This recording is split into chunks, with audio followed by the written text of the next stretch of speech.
ये बहुत अनफ़ेयर है कि आप इतना अहम केस में फ़ैसला दे रहे हों और उसका तहरीरी फ़ैसला मुकम्मल तौर पे अवेलेबल ना हो।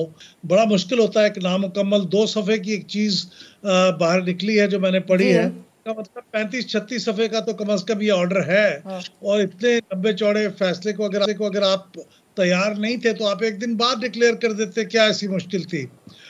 लेकिन बहरहाल ये एक पहली बात है। दूसरी बात ये है कि मैं पीटीआई का मेंबर नहीं हूँ और पीटीआई के और इमरान खान साहब के कई फैसलों पे तनकीद भी करता रहा हूँ।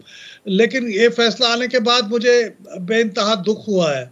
इसलिए कि इमरान खान साहब मैं उनका हामी हूँ या खिलाफ हूँ, लेकिन वो पाकिस्तान के एक मुस्तनद पॉपुलर लीडर हैं और ग़ालिबन मोस्ट पॉपुलर लीडर हैं। और अभी इस गुज़श्ता इतवार को उन्होंने एक गैर मामूली कामयाबी हासिल की है 6 कौमी असेंबली के हलकों में और उनका वोट बैंक 2018 के मुकाबले में बहुत बड़ा है। तो इसके बाद ऐसे आदमी को जब आप डिस्क्वालीफाई करेंगे, तो मुल्क की सियासत पे और मुल्क के जो वाक़ई मामलात हैं, उसके ऊपर जो उसके असरात होंगे, वो बड़े तशवीशनाक होंगे और मुझे बहुत दुःख हुआ इस बात का।